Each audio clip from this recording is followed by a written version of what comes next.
Yeah, I think it's if you don't play more than like 60 seconds, it should be good. Or maybe it's 30, I don't know. Tell me how it looks when you get on there. Is it framed up? Yeah, it looks fine, yeah. Okay. Is it framed up? Delay.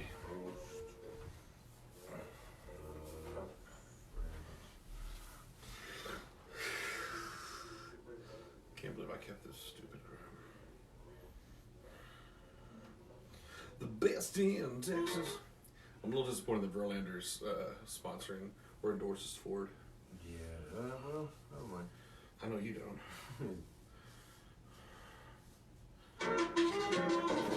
After we cue this up, I'm going to start writing. You're going to have to monitor comments, so if you start seeing people comment, you got to tell me what they're saying.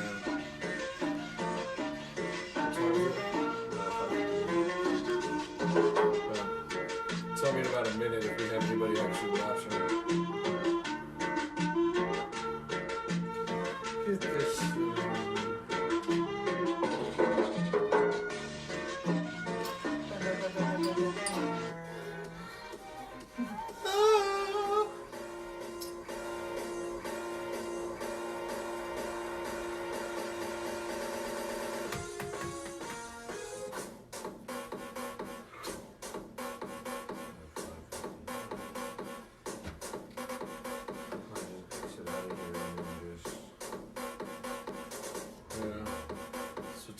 Means there's what, you and someone else, or maybe there's two besides you. There's two. You have to click in. Yeah, there's two besides me.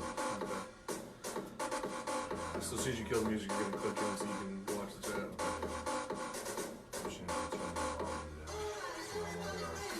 Oh yeah. You can do it while I'm doing the intro. So 6.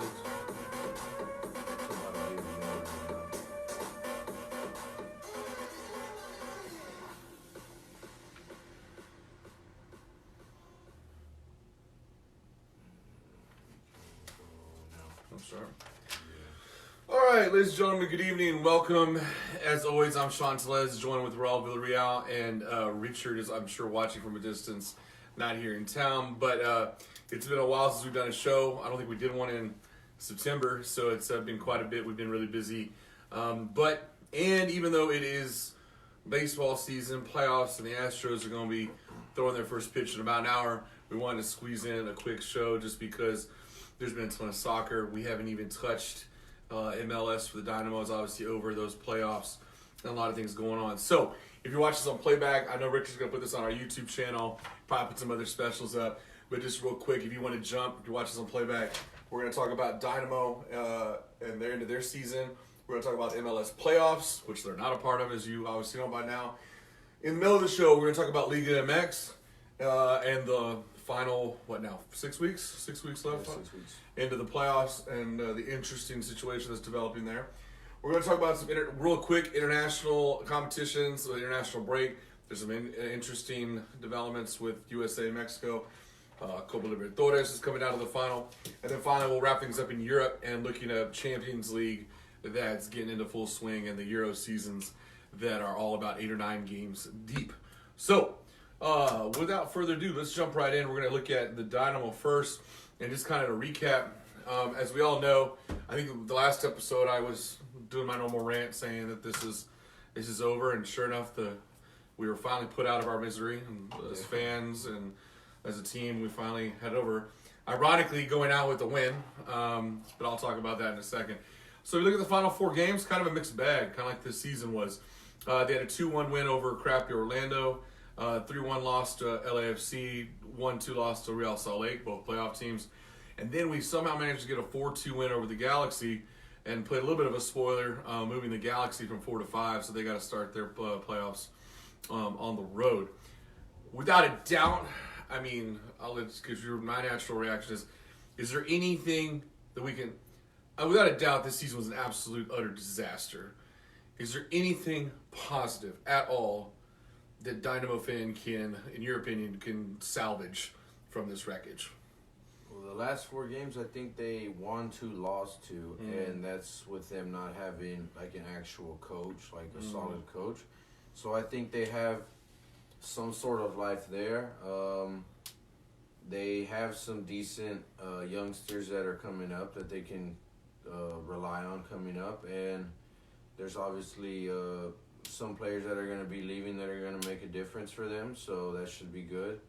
But I think that they don't go away looking dead. They go away with some sort of life, and they just need to go ahead and rebuild off of that by starting off with getting a coach that has some sort of life in him to put into the team and try and bring them back to life, because they didn't look so bad. They actually looked pretty strong. They had fight in them, but they knew that they weren't going to make it, so they didn't fight as hard as they needed to, because even if they won all 4 of those games, we already knew that if they were going to make it, they had to win the rest of their games. So, I mean, they have some sort of life going into next season. They just need to work hard during the offseason and make moves. Do you think their next coach is coming from the U.S. ranks? Do you think they're going to get someone from outside of MLS? I have a feeling that they're going to go with somebody from outside the MLS. Because, change of pace. I mean, it'd be something different. And also, we've seen how other MLS teams go outside of the U.S. and bring in coaches. Those coaches have obviously done good. I mean, look at San Jose. San Jose they're working hard. They fell short of the playoffs, but look at them. They got close. I feel like Dynamo needs to do that, and I feel like they will do that. And I feel like they might go down to Latin America besides Honduras, and they're going to get another player from somewhere like South America or so. Well, as long as we're not becoming the Honduran junior national team, which is what we've been. Yeah. No, speaking of that, I think you hit on one of the major storylines that I think to watch in the offseason.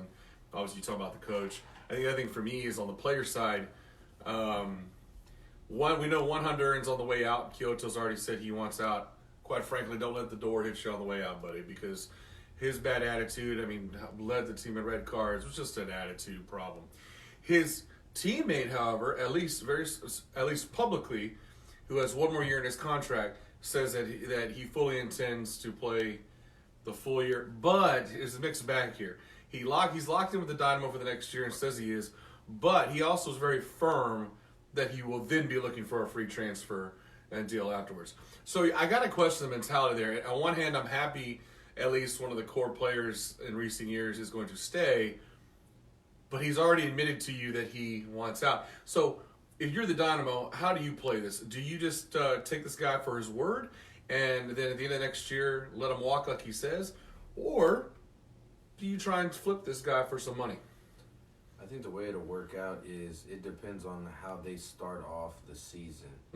And depending if they start off the season correctly and they're getting the wins that they need and they're collecting the points, he will stick around. Obviously, if they're doing bad, he's going to look for some way out.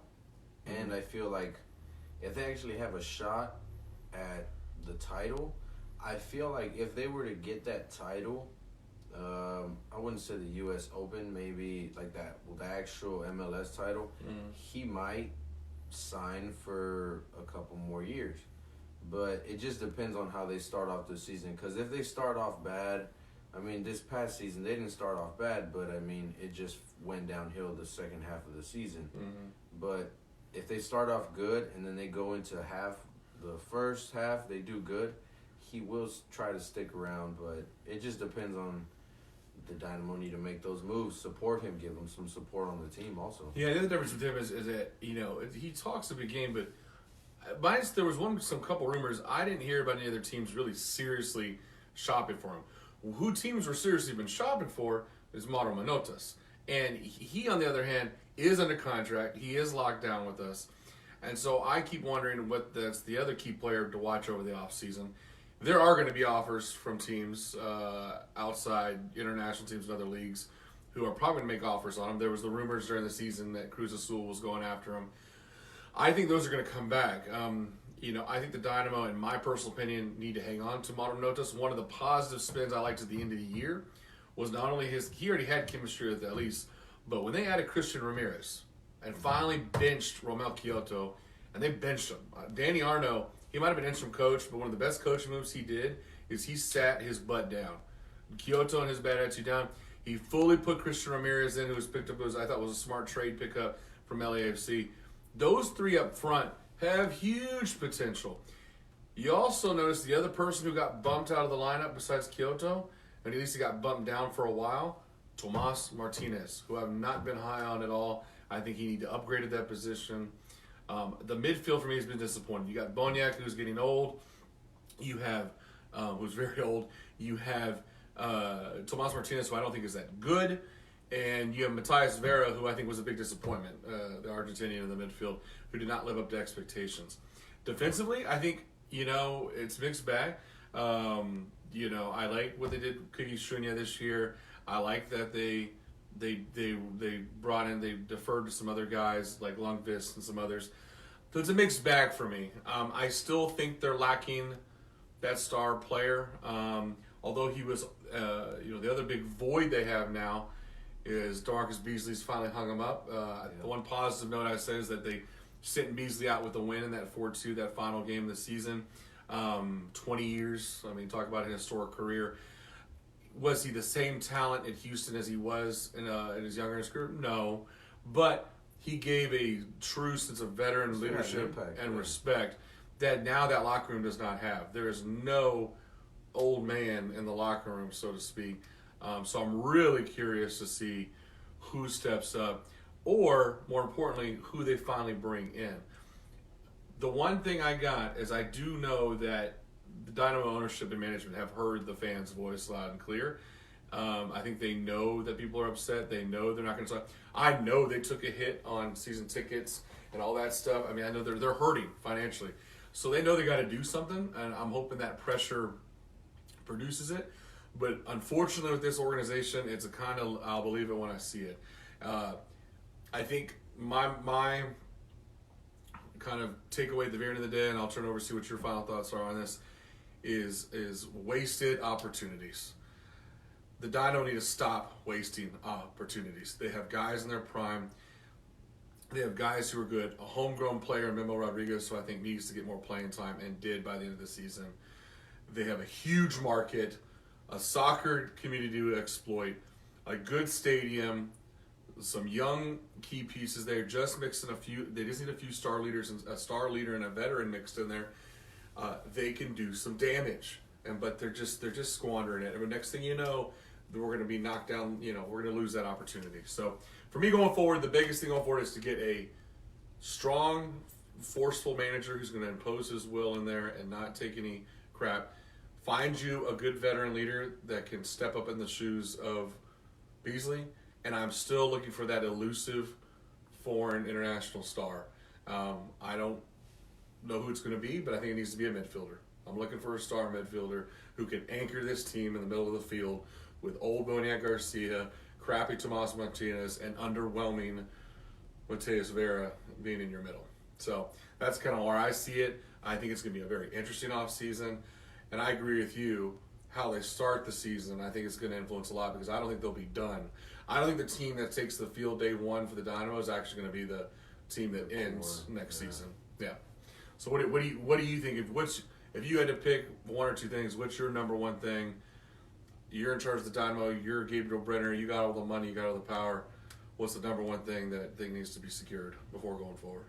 I would go down and try and find a solid head coach. I'm not going to stick to the MLS because the MLS, the teams that have the solid coaches, they're not going to step away. You see that they're doing good. They see that they're doing good. They're not going to just walk away from a team that has a shot at taking the title. Right. So you go down to Latin America. You can find some solid coaches there that know what they're doing. They just don't have a shot in those leagues because those spots are already taken. They have their hardware. They have their time and their hard work done. They're there. So it just depends. But if I had all the money, I would go for a coach. That's the first thing you have to take care of because that's what the players need. That's what the fans want. I personally would have kicked out Cabrera a long time ago. We know that. I would go with a coach. I would go with a defender after Because, I mean, you just had a veteran go down and he has to go. I go with a veteran. Find a veteran. Or find a young defender that has the ambition to play, get on the field and give it his all. Because, I mean, putting him center, left wing, right wing, okay. But you also have another defender that's putting his heart out there. And then, if you have some money left, I would go for a forward. Go for a star forward that he's, say, young, he has ambition, he has some good goal scoring history behind his back. Go for him, buy him for cheap, use your academy and build him up. And if it comes down to it, if you can make money off of him, double your money off of it and go and get somebody again, and then have some money left over. Then you can go for somebody in the midfield, more defense. It just depends. Mm-hmm. But the first thing that they need to go to is head coach. They need a head coach that's going to be able to handle this team, because Wilmer did not do that well. Yep. He was more of an experimental coach. He wanted to experiment. No, you need somebody that's going to come in, solid lineup, stick with it. If it doesn't work for the first 3 games, you do some switches here and there, and then you stick with that. But the head coaching position needs to be filled ASAP. Mm-hmm.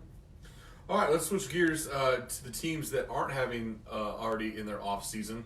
Those teams that went on to the Audi MLS Cup playoffs. New format this year: 14 teams. As the league has grown and has expanded, and will continue to expand next year with 2 more teams. We have a new 14-team format, 7 from each conference. In each conference, the number ones, in this case LAFC in the West, and a little surprise, NYFC in the East ended up with the number 1 seeds. That means they get automatically to the next round. What's also interesting about this new format, no legs, it's single game elimination. It's meant to be fast, it's meant to be played over 4 weeks, done. And so what's going to happen is that you have the first round. We have a total of 3 games taking place in each conference. The winner of the 4-5 seed will go on and play that first seed who's waiting for them in the quarterfinals. That then narrows it down to the semis, and bam, final. So literally, if you are LAFC or NYFC, you win 3 games. That 3rd game is the championship. So it's a fast playoff. It's going to be interesting to see how that format is liked by people. I think it's definitely adds to the intensity and drama, because you're going to have games that, like, we're not leaving until we have a winner. That means penalties. That means extra time. So it's going to be interesting. Let's just kind of rapid fire. Let's go down here. Let's look at each conference. This is going to be kicking off, just kind of give you an idea of things. I wrote down, or maybe I did write down the dates here. It's going to start up, I believe, next weekend, or this weekend coming up, to where, this Saturday and Sunday. So this weekend's the first round of games, and it's going to be spent over basically a little less than a month, with the finals being played on November 10th. So it's going to come very quickly. It'll be like exactly 4 weeks. So let's go down the list, and some interesting guys. This is how it shaked out in the end, and we'll give our picks, each of us, as to how we think who's going to match up with who after this first round. So let's start off in the East. In the East, we have NYFC in that number 1 seed. They're going to play the winner of number 4 Toronto, who's going to be at home, starting off against number 5 DC United. Who do you think is going to go on to play New York?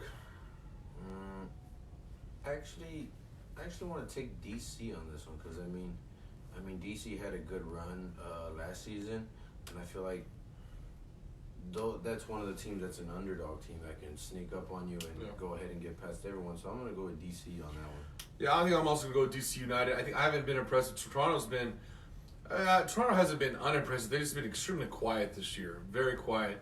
They're a little bit removed from their star days. Actually, in the past 2 seasons, they've been real quiet. They haven't really done much. They actually fell off. When they were at the top and they went to the World Cup of Clubs, they felt bad. Like, they felt really bad. And I'm actually surprised that they got home field, in that 4th spot. Yeah. So that might give them a slight advantage, especially, you got to keep in mind, in these single elimination rounds that this playoff is now, no 2 legs, home field actually does matter, right? Because if you believe in home field advantage playing, you get to be the luxury of playing at home. So seeding matters. So more teams have made the playoffs, 14 teams in the league. But I guess the disadvantage is, if you're not a high seed, you ain't never going to be. You're going to be playing the whole tournament, the whole cup on the road. So we both got DC. We'll see if that pans out. In the other part of the bracket, going down also in the East, number 3, the Philadelphia Union, are going to be at home against number 6, New York Red Bulls. New York Red Bulls coming in at number 6. Similar to the Dynamo, having a very, very strong start to the season.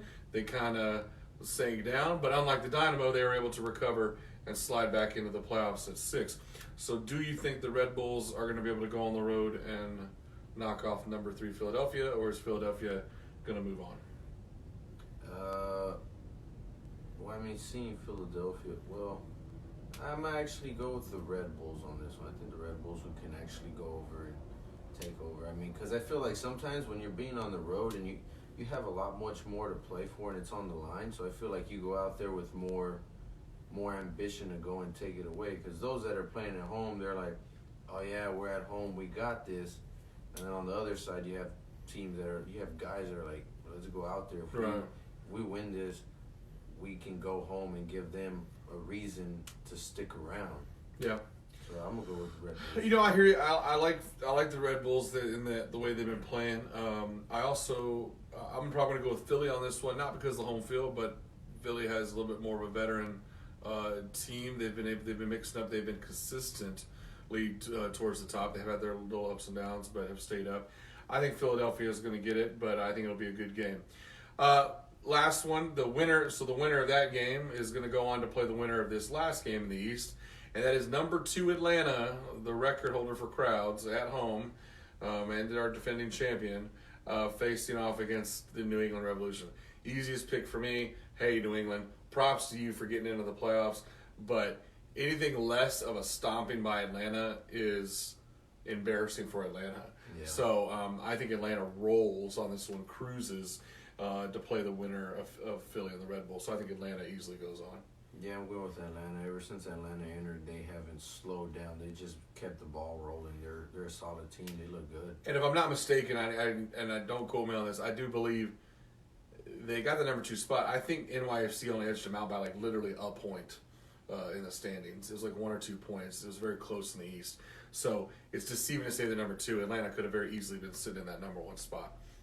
Okay, let's switch gears to the West, where your Dynamo play and didn't get in there. LAFC, the beast all year. They broke records in terms of points scored. Ended up with 71, 73, something like that. Points, just nobody touched them all year. Carlos Vela getting that golden boot for the year. The interesting matchup just developed. We have number 4 Minnesota, the young guys who've been good all year, in the number 4 spot at home against the LA Galaxy, who we just saw. So, are we going to see a derby, an LA Clasico, if you will, after the first round here? Or does the young Minnesota United team advance for their chance to take a shot at LAFC? No, I'm going with LA Galaxy. I mean, you have some young guys on that team, and I feel like having those young guy teams, you have Zlatan on there.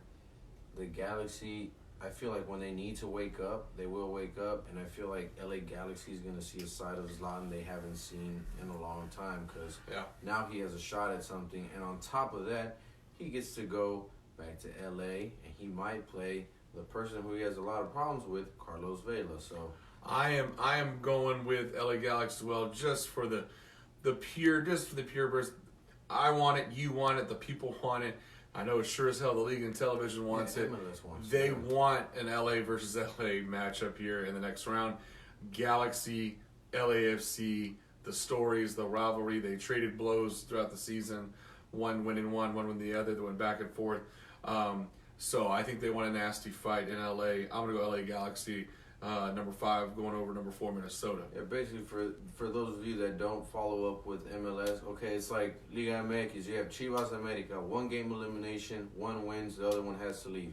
That's what they want. Same with Tigres Rayados. That's what they want. This is Tigres Rayados. Yeah, there's 1 game. Whoever wins advances. Whoever loses got to go. Not 2 legs, just 1. So that's what the people want. That's what the city wants. Yeah. That's what everybody wants. They just want to see them go at it. We got Zlatan, Carlos Vela. They want to go at each other. So once again, a very deceiving that the seedings here are deceiving. Minnesota had a good season. It is going to be nice for them to be home. I think it's going to be cool because they do have one of the cooler and more supportive fan bases as developed in the MLS, And stadium. but and stadium too. But I think the Galaxy are just going to be out for blood in that first one. In the other matchups we got down, we got number 3, a team that I was confident would fade, but for some reason I'll give them props, they didn't fade. Real Salt Lake came in at number 3 in the West. They are going to face off at home against number 6 Portland. I could have easily seen these rankings reversed, but for whatever reason, this is how it ended up. Salt Lake, give it to them. They got the wins they needed this year. I, however, am going to say Portland is going to go down to Utah and advance. I think it's going to be a tough game. I think Real Salt Lake's not the pushover that some people might think, but I do think Portland can pull it off. I don't know. I'm gonna go with Utah because for some reason, like these past couple of years, Portland's kind of fell off. They haven't been the same Portland that we've been used to. So I'm gonna go with Utah on this one because, I mean, we played Utah not that long ago and they weren't a pushover at all. We barely won. Yeah. So I'm gonna go with Utah on this one. I feel like they can actually pull it off and get the win. Well, I'll tell you the real reason I'm going with Portland, I guess it's a poorly held secret, is that I want to see another Classico in that side of the bracket because number 2 Seattle, who surged at the end of the year killing people, is playing the guys who squeezed in at the last minute, FC Dallas. Now, screw you guys in FC Dallas. You know I don't like you. Dallas sucks. And you're going to get mopped by Seattle. I hope you get mopped. I know you're going to get mopped. But if you're going to get mopped by Seattle, I at least want your sacrifice to be in the name of Seattle playing Portland. I'm sorry.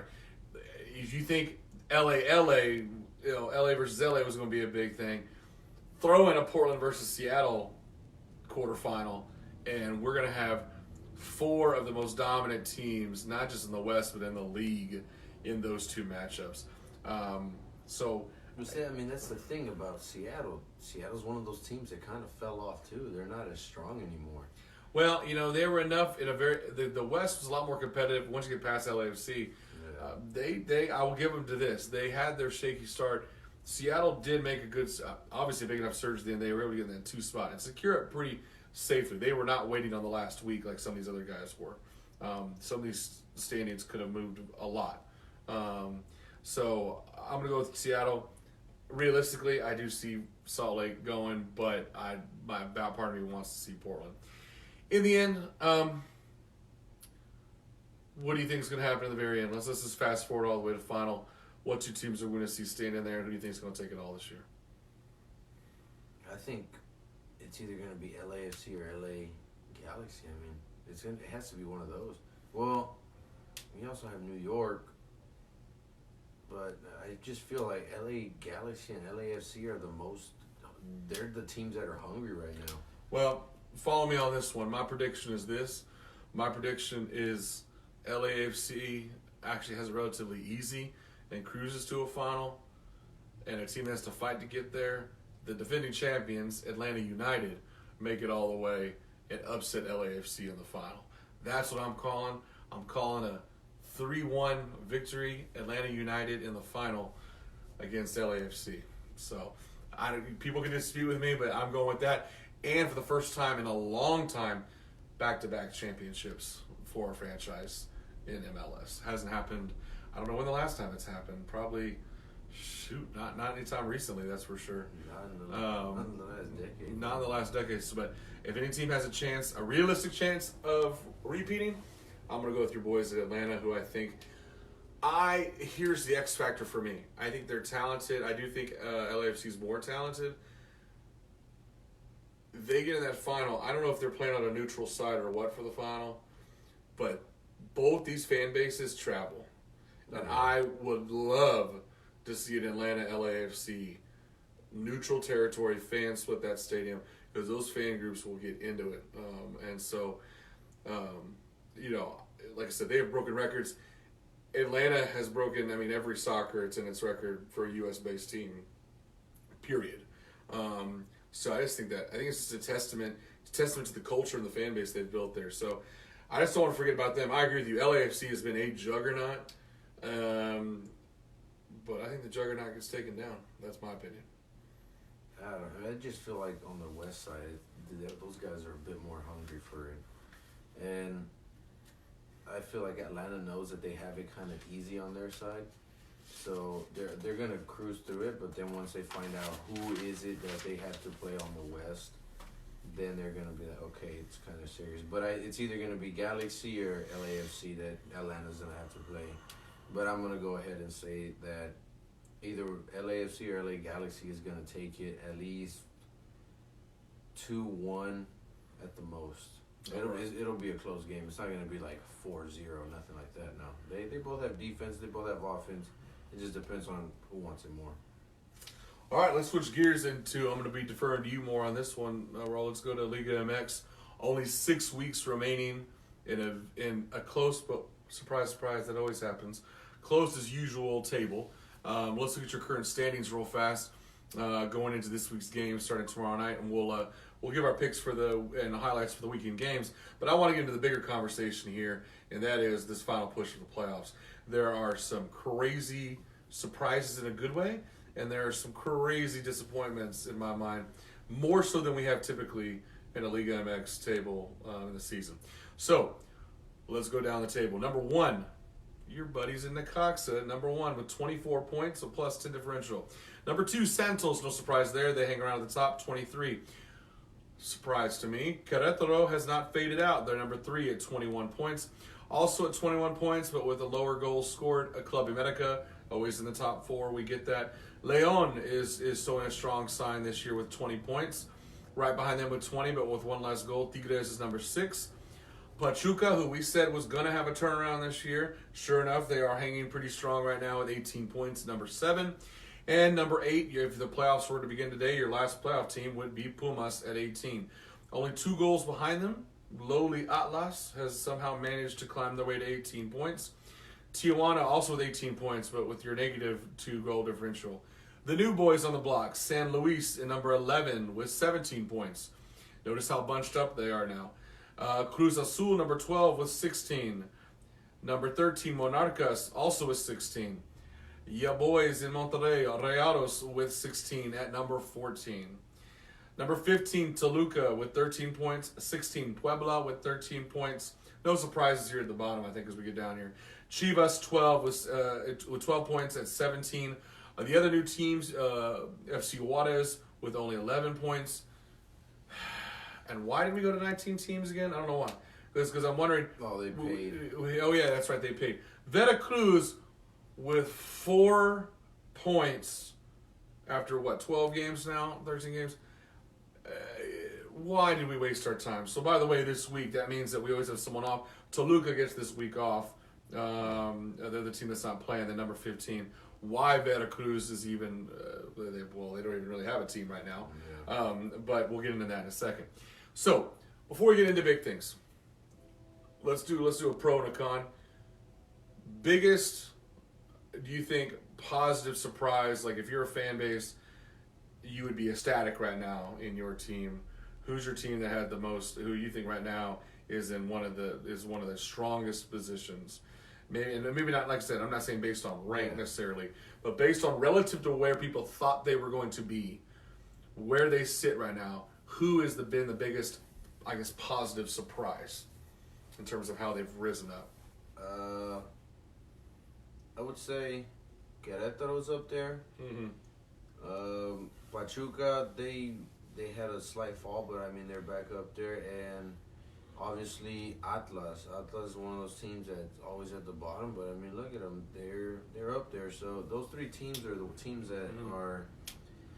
They actually went from negative to some sort of positive, so they actually have a chance, and we're getting close to the end. So I mean, if they keep doing what they've been doing, they have a shot at it. I mean, you're not that far back. So what's crazy to me? Well, not crazy. I mean, I shouldn't say after all these years, I shouldn't say it's crazy, but the fact that number 3, Querétaro, has 21 points, and if you go all the way down to number 14, Monterrey, with 16 points.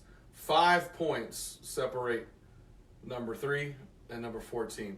The amount of shuffling that's going to happen in the next couple weeks. Oh, yeah. Let's narrow that down even more. Let's talk about playoff spots. Those last two playoff spots, Pachuca and Pumas, have 18 points. 2 points separate number 7, number 14. So 1 game. So we get there's going to be a lot of swings here. You can only read so much into it. However, holistically, after the 2/3 of the season we've seen, I got to really zero in on one team that you mentioned. And for me, that has to be Pachuca. Because Pachuca has had a series of disappointing seasons where they've underperformed. I think they're right about where they should be. I said if they're going to have a comeback, they were going to land in that 5 to 7 area for the playoffs. I didn't see them as a home team, but I think they could have made it. And here they are sitting at 7. Could they still lose it? Heck yeah. So let's flip sides, and I'll start with this one because I think you know my answer to this next question. 2/3 of the season, the biggest disappointment, without a doubt, it's these boys right here. Okay, the team I support, absolutely just atrocious. Remember, when I say disappointment or shock, I say compared to where they're expected to be, right? Like that's what I'm saying. It's a shock. If the reason I'm not beating them up like I'm beating up Chivas is supposed to suck. They've been sucking. Yeah. I'm not disappointed in them because that's where they belong. That's where they've been, right? Same with Puebla, for example. Monterrey has not been there in a while. I know Tigres fans are probably tickled to death, happy that we're down there, nowhere close, and we're not in the mix. But it's a disappointment, but it's not, in my mind, a surprise because it's a team and a club, an organization that I think got too comfortable, too complacent, and wasn't doing enough moves. I saw these other franchises very quickly upgrading, moving, shuffling the deck. This team sat on its laurels too much and said, we got what we need, we're good. And when the rest of the league around them was improving, they stayed static. It's not that nearly that I think it's not that Monterrey got bad, it's that the other teams around them got a lot better or got better. That's how I see it. Do I think there's some major weak points? Heck yeah, because they should have been doing some upgrading. Now, yes, they made some recent moves and the shuffling with Coach. Don't even get me started on that. But No, the thing with them is... Yeah, I don't know. The thing with them is just... I mean, first of all, do you agree with me that they're the biggest disappointment? Yeah, right now, yeah. Yeah. Because, I mean, that for the past 3 or 4 years, that's one of the teams that's There was no always been doubt up they were going there, to be in the playoffs, yeah. Yeah, but right now, I mean, with them sitting at 14, I feel like... And -3 goal difference, by the way. They're not scoring goals. The thing about them, I don't feel... Well, I mean, yes, teams got better around them, but I feel with Monterrey, it's like their thing is try and bring in whatever they see is good. If it's not, kick it out and try and replace it. They haven't been doing their research. They haven't been doing, like, the scouting and stuff. They just go out and try and grab it. They grab it. They bring it in. If it's not good, kick it out, replace it. They need to find somebody, look into it, and bring them in. But that doesn't mean look into it for like a couple, like 2-3 weeks. No. Look into it for at least a season or something. Mm-hmm. Yeah, because, I mean, the thing about Monterrey, I mean, also some of these players need to go because they have some of those players have been bashing, like, the team and stuff. They've been talking a lot. They got to clean house. It's like, okay, some of you players need to go because that's not, you're there to play. You're not there to join the club, take pictures, gain money, and then bash the team while you're there. No. And that's not what Monterrey deserves. I mean, you have a top-notch stadium. You had a coach that was decent. Obviously, he went down. And then you went down. You got a French. I think he's a French player. I'm not sure. A defender. I can't remember his name. Oh, it was Dutch. He's Dutch. You got a Euro player. He hasn't been doing like stellar, but he's not doing bad either. I mean, he's in the middle. He's doing his job. Rayados needs to go out and scout properly, not at the snap of a finger in 1 week we got it. No. Scout and scout properly. And that's just the way I see Rayados. They're not doing what they should be doing. Right. Yeah, it's kind of a mixed bag. Before we get into the games for the week, looking at the current standings, last kind of hypothetical for you. Right now, going on our final stretch, if you had to pick 2 teams out of the current top 8 that were going to drop and 2 teams that are going to go into their place, you had to bet money on it, which teams are you betting to drop, and which two teams are you betting to taking their spot out of there? One of the teams. And when I mean drop completely out of the playoffs, not just drop in the rankings. I can see Pumas dropping. I see Atlas getting in. I actually see that happening. Okay. And I'm stuck between Cruz Azul and Monterrey to try and sneak in. I just don't see which team would drop drastically. I mean, maybe Pachuca, but that means either Rayados or Cruz Azul would have to hop in at 7th or 8th. Here's maybe the unpopular pick. I was going to go with my ones to drop.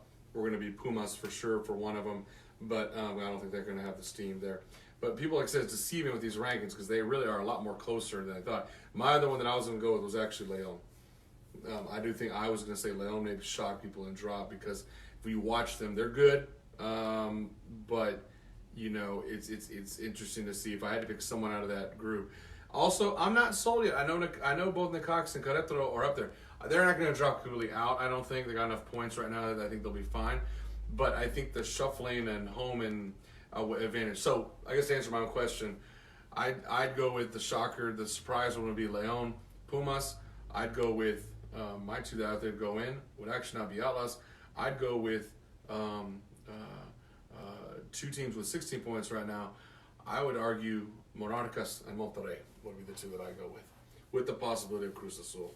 One thing I forgot to mention, and would be a big surprise that they drop, America, their coach got suspended for 3 games. They don't have 5 games because they have an off week. They have 5 games. They get suspended. He gets suspended for 3 games. He comes back for 2. The last 5 games, they're not the hardest teams, but those teams are tough. So I can actually see America probably dropping down to like 9 or 10, and then they're going to be fighting for their lives. I mean, like I said, it's 5 points. It's less than 2 games. It's 2 games because let's flip it between number 3 Querétaro, not even this number 6 or 7 or 8. Number 3, 3rd place to 14th place is 5 points. I mean, we're talking instantly a couple flips here. So let's flip over there because there are some key matchups between who can get an upper leg going forward this week. First match, not crazy significant. I mean, more so for Atlas than it is for Puebla. But Puebla starts off at home against Atlas. Good opportunity if Atlas wants to eventually quickly get 3 points. Remember, 3 points, Atlas is all of a sudden tied with number 3 or 4. So does Atlas take care of business or do they choke? I think they take care of business. Okay. Puebla's not all there. I'll let you talk about what's supposed to happen Friday night and whether it's going to happen or not. Are we going to see a match of any kind featuring Tigres of your Monterrey or Veracruz? If there is a game, I'm going to go with Tigres. Obviously, Veracruz is just pure garbage. But there's talks that this game might not be played. They're not going to show up because, first of all, Veracruz sucks. Yeah. They have no points, and they haven't won anything. There's multiple videos of players coming off the field crying, and they're not getting paid. Why they're not getting paid, I don't know. I mean, it kind of sucks being a professional soccer player and not getting paid, but I mean, speak up. But what they've been doing is saying we're not going to show up, and they're trying to branch out to the rest of the league saying, hey, nobody show up and play their games, which is kind of stupid because everybody else is getting paid besides y'all, so why should we cut off our paychecks? But if there is a game, there might be a U20, but that's not a game that anybody wants to watch, honestly. Yes, we have talent in U20, but it honestly sucks. But basically, Veracruz is just being some whiny babies. Yeah. Just because they're at the bottom, they wish they could be at least 13th place, but they're not. So. And what's also frustrating and you tell me if I'm wrong, as a Tigres fan, you actually want this game to happen because it's an easy 3 points and it solidifies your standings. Right now, without that game happening, there's a lot of people that can leapfrog you very quickly in the standings. So, Tigres fans, you actually want this to happen because this should be an easy win, an easy 3 points for you. Another interesting game, a team that could either solidify their standing or the other team could find their way in the mix. Number 2 Santos is going to be at home against number 10 Tijuana. Tijuana always those teams. It's always on the peripheral, kind of looking in. Santos has been a perennial favorite, up top. The question is, does Santos add to their points and solidify? Tijuana, I'm going to go with Santos getting the extra 3 points and increasing their hold on that number 2 spot. Yeah, I don't know. After seeing Santos play against Tigres and they were up there, I can actually see Tijuana taking over. Because the thing about Santos is they have some gaps in their defense that they're not able to control, and once you beat them on the defense, you got easy goals to score right there. So I'm gonna go with Tijuana on that one. 2 teams with 16 points and fighting to get an advantage. Number 12, Cruz Azul, is at home this week against number 13, Monarcas. Who do you see edging out the other in this one? And virtually a toss-up when you look at numbers and statistics. I'm going to go with Cruz Azul on this one. Okay. Yeah, I'm going to go with Cruz Azul. I'll go with Cruz Azul as well. Number 7, Pachuca at home. An opportunity here, once again, an opportunity to solidify your spot up there, which is precarious, against number 18, Juarez. I'm confident that Pachuca will. I mean, it'd be a big embarrassment if they don't beat Juarez, but they know that they need those 3 points desperately if the Pachuca wants to stay up there. So I think Pachuca will roll pretty easily, especially being at home against lowly Juarez. Yeah, I'm going to go with Pachuca also, but I mean, again, Pachuca already being in there, I mean, there could be a chance that some of their guys get rest and they could give it up easily, but I'm going to assume that Pachuca just goes in, gets goals, gets out of there quick. One of your games to star for the week if you want to see a matchup that you want to see if Necaxa's for real. If they're number 1, well, this week they're at home and they host number 4, Club America. 2 right now, if the playoffs were happening, home teams. Necaxa being the new one to being up top. America always in the mix. Does Necaxa hold on to number 1 after this week, or are they going to be surrendering that? I'm going yes, because America's going to be lost without their head coach. So I'm going with Necaxa taking the win. Okay. Necaxa number 1 going over number 4, America. Next, we have number 8, Pumas, and another interesting matchup against number 5, León. Once again, an opportunity for one of these 2 teams to solidify their position that's precarious. Does it matter at all that Pumas is home, or is León going to crush them? I think Pumas being at home plays better because, I mean, those conditions, playing up high and the humidity and stuff like that, I think Pumas can actually take that win. Okay. And that would drop León too, so. Any prayer for number 11, San Luis, taking out number 3, Querétaro, or is Querétaro for real when it comes to being a number 3 team? I'm going to go with, I'm going to go with Querétaro. Although San Luis is putting up some sort of fight, I'm going to go with Querétaro. And last game, finishing up on Sunday, a key matchup once again for teams trying to get one leg up on the other. I would argue, a must-win for Rayados at number 14, at home too, against Chivas, number 17. I would argue that if Monterrey can't get the 3 points out of this, they might as well just hang it up at this point. I mean, honestly, this is a back against the wall win. Mathematically, I get it. There's still chances, but this symbolically, this is a must-win for that team. Wouldn't you agree? Yeah, it has to be. I mean, you're going to be playing at home on Saturday. You got your, I don't want to say new head coach, I guess your old coach coming back in. Coach. Yeah, he'll come back in. If he gets a win, obviously Monterrey's going to be happy because it's going to shed some light, but it's a do-or-die match for them. Yep. I'm going to go with Monterrey winning it just to give them some sort of life. So, yeah, that's what we got matched up. After that, we got 5 weeks left. Remember, some of these teams, there are some people on the rotation. Medico is one of them that you have to sit out one of the 19 Yeah, one weeks. of the weekends you're going to not play. So, Toluca's, who's the one who's off this week, so number 15, they got to watch and see where the dust settles and where they end up at. And that's really where we're at. It's going to be here before you know it, as usual. Besides this, adding the stupid 19 teams, Liga MX didn't change their playoff format, so we'll still see those top 8, the top 4. So interesting. As always, give your insight. I know Richard's been doing some stuff with Liga MX, also with the women's side in Liga MX. So make sure you be checking that stuff out as well. All right, guys, let's get into the home stretch. Let's go over and talk about some international stuff here. I didn't get the score on this, but all I know is, wow. We talked about so much about how, USA, here we go. And they were talking about that, we won 7-0 against Cuba.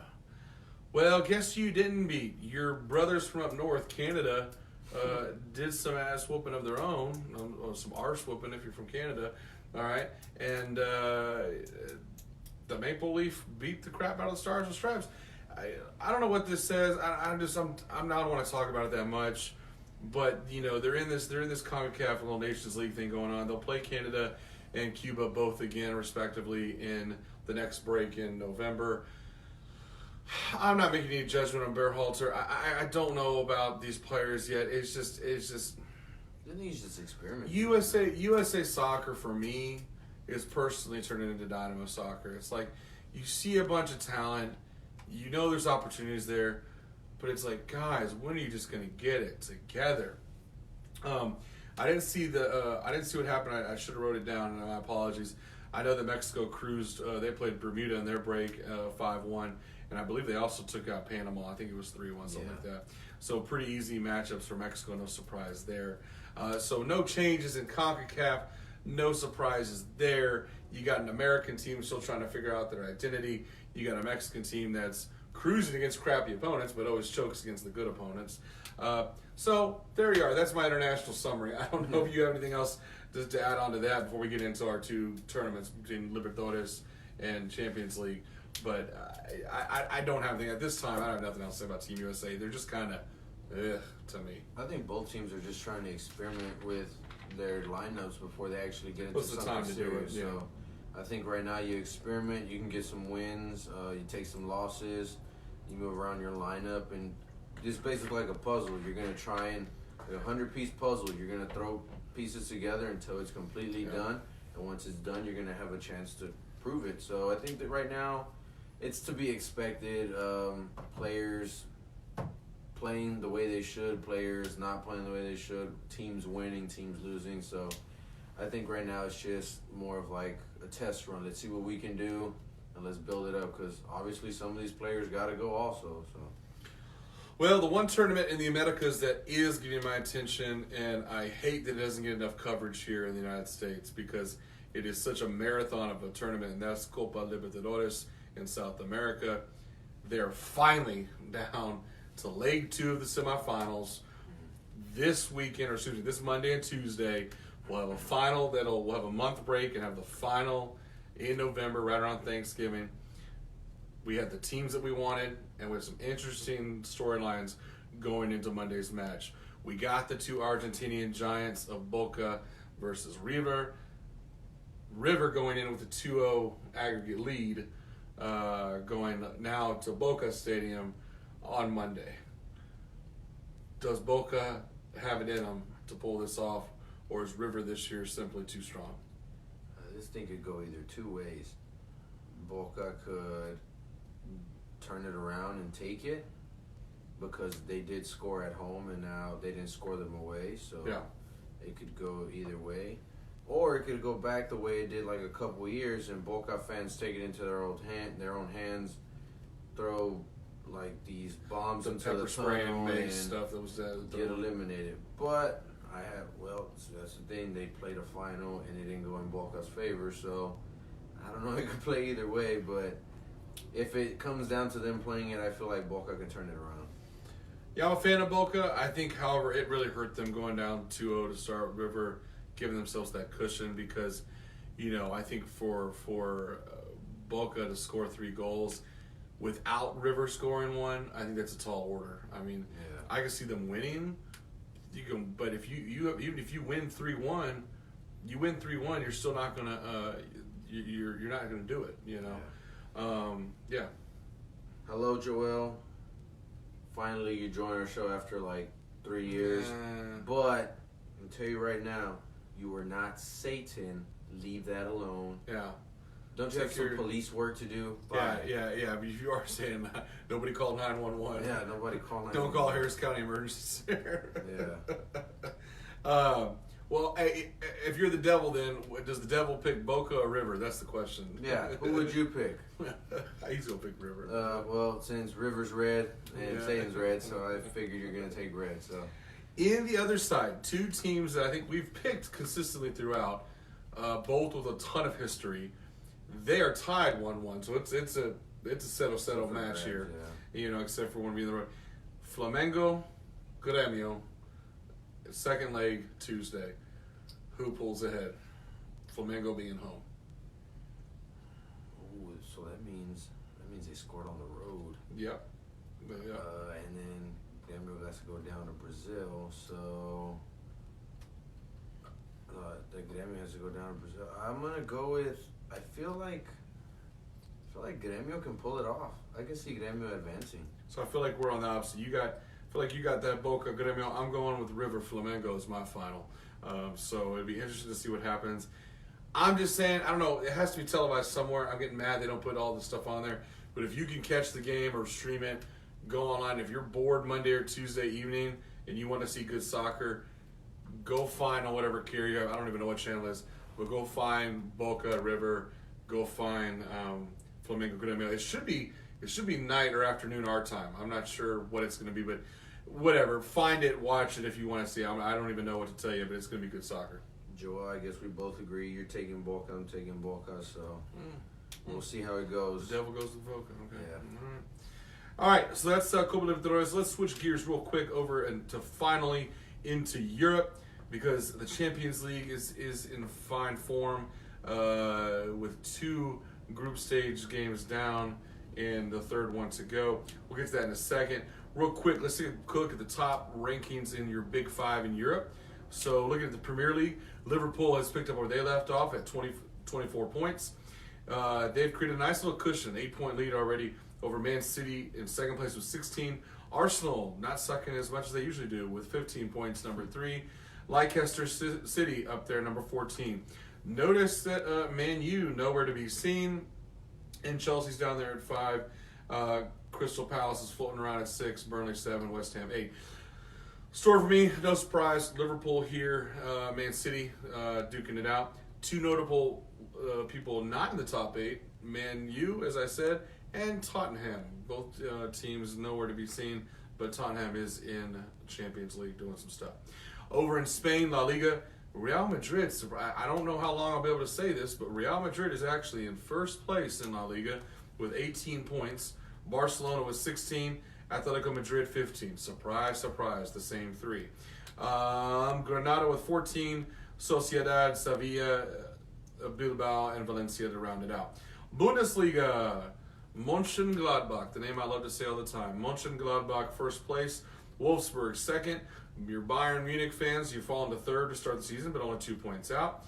Other notable person, Dortmund. Dortmund is all the way down at 8th place right now, but the table is very bunched up with only 4 points separating number 1 to 8. Serie A, no surprise here. Juventus, 19 first place.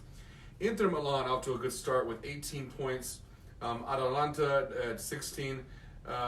Couple notable ones. Napoli's at number 4. Lazio last year, who had a good run, is down there at number 6 with Roma at 5. And then finally, no surprise over in France, PSG cruising at 21 points. Nantes is at 19 points. Angers at 18. And then another interesting one there, Monaco, nowhere to be seen. They're at the bottom of the table. So interesting ones there. So let's get to Champions League. I'd like to get y'all's picks, get your thoughts and picks on things as we go through here. Let's go through the standings, and I didn't put who they're playing next. What I want to do with each group is kind of pick who do you think. I believe it's 2 that advance from each group, correct? Yes. Yeah. So let's pick. We're 2 out of 6 in, so it's very early. But if you had to pick 2, gun to your head, who do you pick out of each of these groups based on the current standings? In Group A, PSG with 6 points, Bruges with 2 points, Galatasaray with 1, and Real Madrid with 1. After 2 games, that's your standings. If you had to pick 2 today, who do you pick to go on in the Champions League? PSG and Real Madrid. Okay, we got an easy one there with PSG and Real Madrid. The Group B, Bayern out to 2 wins to start with 6 points. Something Sveda, which I can't even say, with 3 points. And Tottenham Spurs with 1, and Olympiacos with 1 as well. Does this random team that I can't say hold on, or who do you see joining Bayern? I think we all picked Bayern to move out of the group stage, obviously. Yeah, Bayern number 1, and I feel like Tottenham can come back in. Well, they need to because they're not playing anything in the Premier League.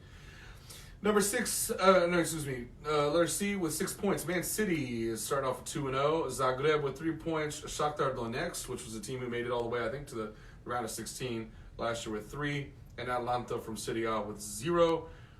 Interesting one here. I think we all pick Man City.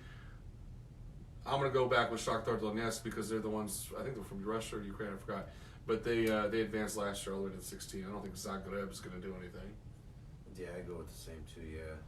Over in Group D, an interesting group that started off very even.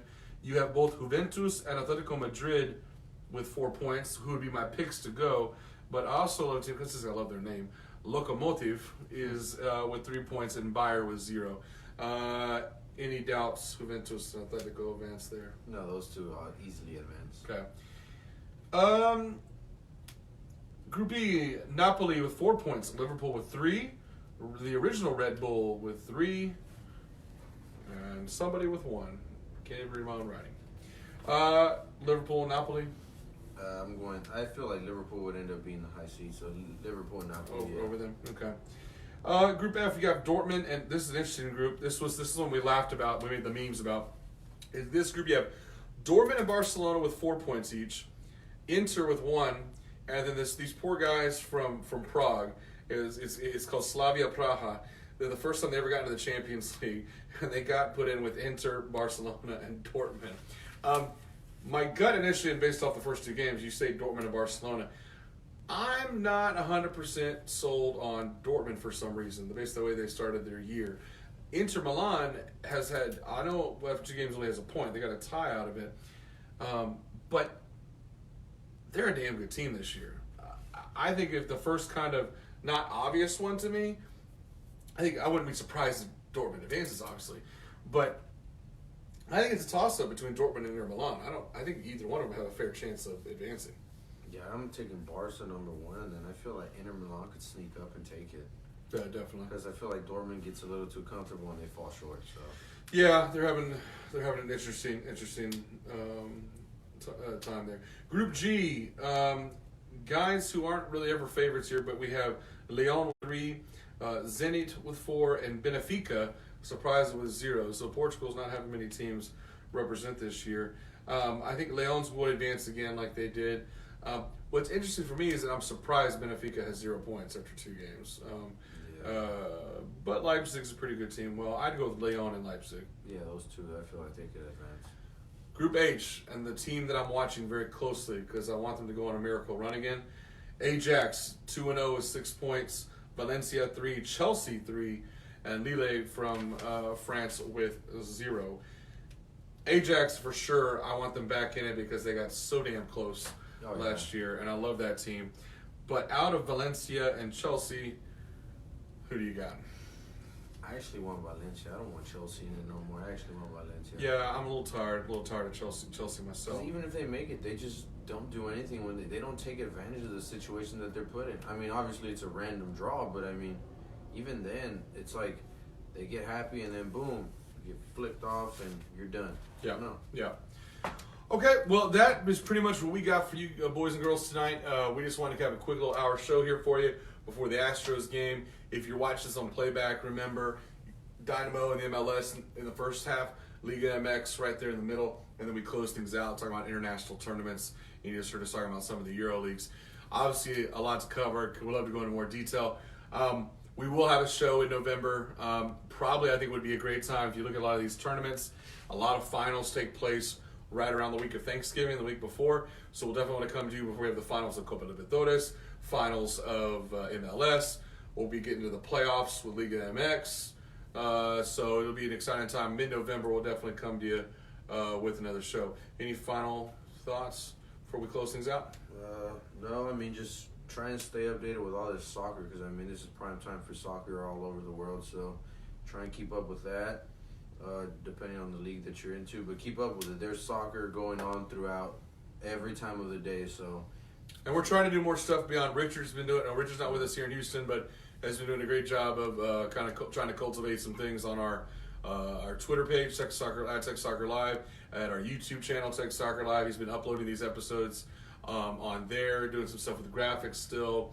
When he's in town, maybe over the holidays, we'll do an episode that's We'll do some more experimental stuff with the cameras. So, we're just having fun with it. We hope you enjoy it. Hope you like talking and talking, debating soccer as much as we do.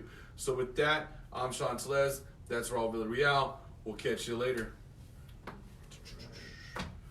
Hit it. If we can, I don't think you probably shut off.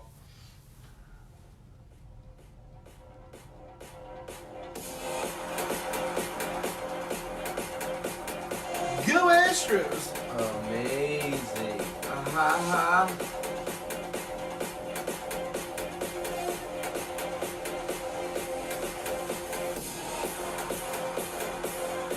DJ Pendejo.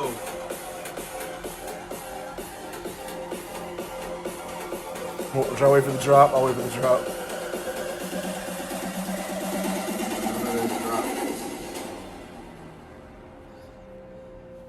Maybe.